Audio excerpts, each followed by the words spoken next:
So after about 4 months, I finally finished my watch through of the entire Patrick Troughton era, capping it off with his absolute best story, The War Games.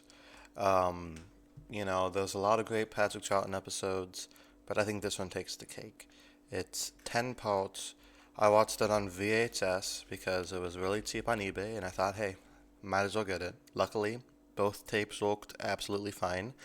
I just wish that like it wasn't like this, where like they could just fall out of the bottom.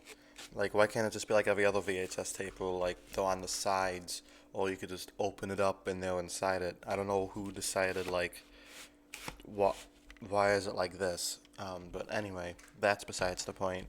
Um, I thought I'd cheap out and get a VHS because someday they're gonna release season 6 on Blu-ray anyway, so I'll just replace that. But the War Games, despite being 10 episodes, is never dull, never boring. It constantly amping up the stakes in a natural way. The They always find themselves in danger. You're presented with this big mystery, and it slowly gets unraveled as it progresses. I think it's one of the most perfect stories in the entirety of Doctor Who, and is an absolute classic. I have not seen the new colorized version of it simply because I do not know how they were able to bring justice to this story by cutting over 2 hours of scenes from it. I don't understand why they did that. I know it's probably because it would be easier to colorize that way, but I feel like part of the reason is they think their audience is stupid. They think that, kids these days are too dumb to pay attention to a 4 hour epic. Like, no, we're not. Trust me. You know, seasons of Peaky Blinders are like 6 hours, and some people view that in one day. So, I don't, I don't really, I don't get it. You'd think a story like this would get repetitive after a while, but it doesn't. So the TARDIS lands in what they think is World War One, trench warfare.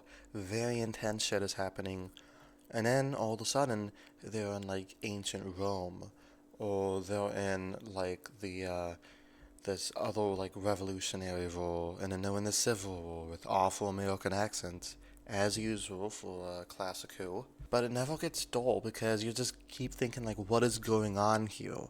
I mean, I wasn't thinking that because I saw this episode years ago, but when I first watched it, I was like, what is going on here? Because you're like trying to see like, are they really traveling through time, or are all these people stuck in this weird like planet? It's so unique. I've never really seen a story like this before. It's like all the different exhibits at this big zoo, but it's just 20th, well, Earth rules throughout history. Villains in this episode are super memorable. Um, this guy is really creepy. Uh, they have like the rule chief who always puts the monocle on his eye to mind control people, and every single time they play the same like music, doo, doo, doo. I think that's funny. It's cheesy, but in a good way. The role lord, as they say, is very creepy and menacing. You know, the slow realization that, oh, he's a Time Lord. He's one of the Doctor's people. We haven't really seen anything like this since the Meddling Monk. And the Meddling Monk wasn't exactly a huge threat. He was more of just like an inconvenience. The Warlord, on the other hand, he's a threat. He means business. It's serious. So the Doctor realizes the only way to stop the Warlord and bring everybody home is to get the Time Lords, somebody he has been avoiding for the entire 6 seasons of the show. The audience doesn't know who they are. Jamie and Zoe don't know who they are. And he finally has to summon them with his magic cube, which is kind of dumb, but I'm gonna roll with it.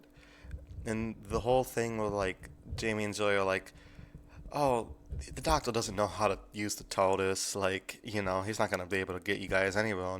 And the warlord's like, of course he knows how to use the TARDIS. He's been lying to you this entire time, which is something I think the audience has always suspected, but it such a good twist on like what we know about the Doctor from these 6 years of watching him. Amy and Zoe have a lot to do in the story. They're such a good team because they're so competent. I feel like, you know, Zoe, despite being a female companion from the '60s, actually is pretty tough when it comes down to it. She's smart. She's like, I like her like social awkwardness. It doesn't come off as annoying. It comes off as more just kind of like, it just comes off as more relatable than anything. Um, her like crazy memory, her photographic memory comes in handy too. She's just a very fun character. And Jamie, of course, we love Jamie. I love Jamie. Um, he's he's always there for the Doctor. They're ride or die best friends, and I just love that relationship.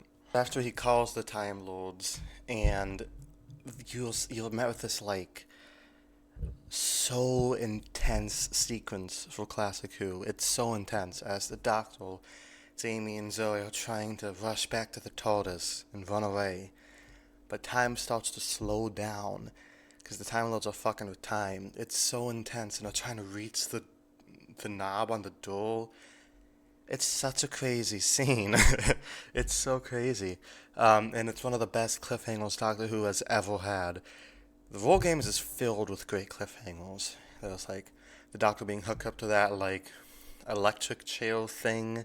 There's the Roman soldiers running towards them. So I feel like that's stock footage because they keep showing the same clip like 3 times.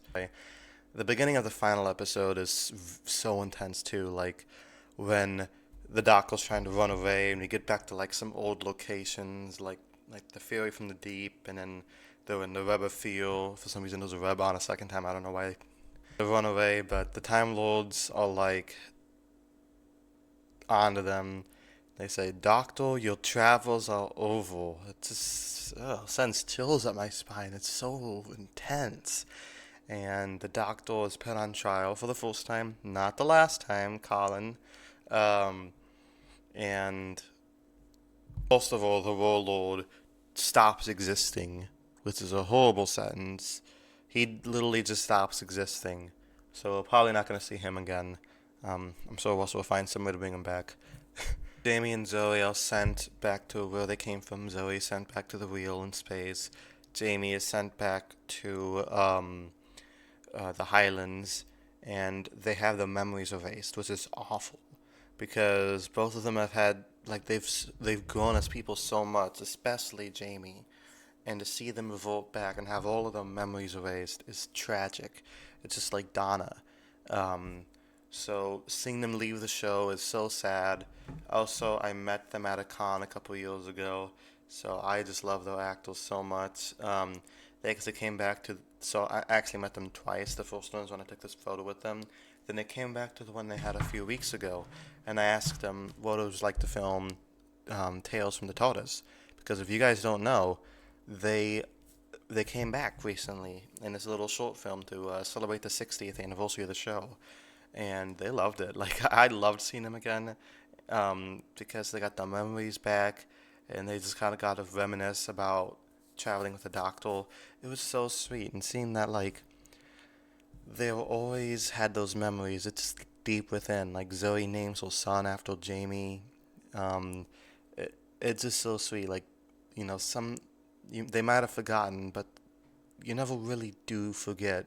It's like that thing Matt Smith said in The Big Bang, and it's such a sweet sentiment. I really love that. And when Zoe says at the end, I'm never gonna forget this again."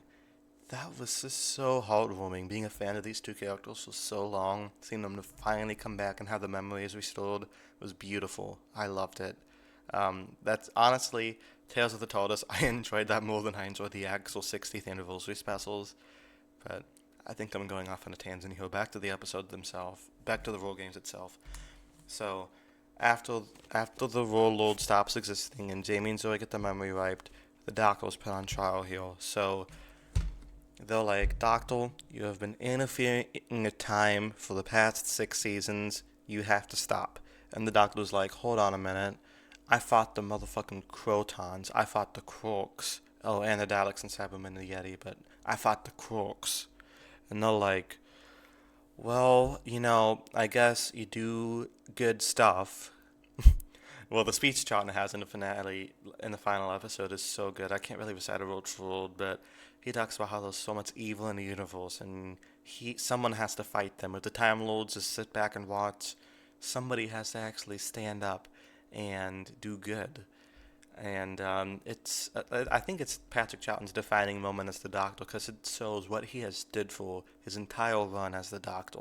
He might act like this buffoon sometimes, all this like kind of jovial, happy-go-lucky creature, but really he is trying to make a difference in the world, and nothing catapults that thesis better than this speech he has in his last episode.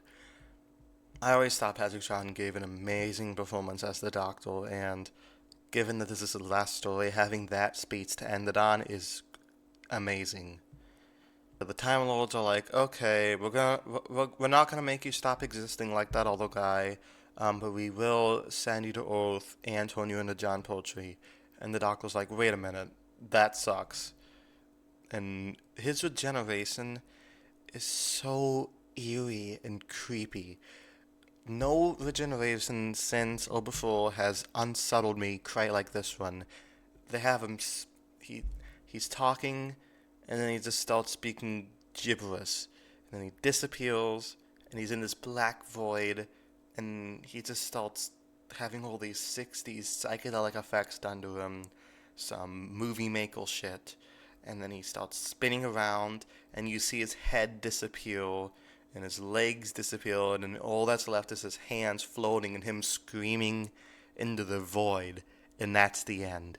That's the most unsettling shit I've ever seen, and it's still creepy. It was creepy when I watched this when I was 12. It's creepy when I watch it now that I'm 21, all these years later. Oh my god, what a way to end. Not only the episode, not only the season, not only his tenure as the Doctor, but the 1960s era of Doctor Who. It's an incredible story. So I wish they did not spoil everything that happens in it on the back cover. Luckily, I already saw this story, so it wasn't a big deal. But never read the back cover, guys. Now just watch it blind. It's incredible. Let me know what you guys thought of the role games and what is your favorite Patrick Troughton moment. There's so many to me. Him, in the Rebel field fighting against the Great Intelligence. Him with Victoria and the Tomb of the Cybermen. His first episode was great. His last episode was great. He has so many good moments. He'll always be one of my favorite Doctors. He's incredible. I love John Pertwee. I'm very excited to start watching his episodes. But a part of me is gonna miss Patrick Troughton. He is iconic. The show would have only lasted 4 seasons if it wasn't for him. It's been unheard of not only replacing a lead actor, but making him so different, but still keeping the core components of what the Doctor is. It's an impossible task, but Patrick Troughton succeeded, and that's why we still have the show today. So yeah, it's been a journey. I enjoyed it. Thank you guys for watching, and until next time, peace.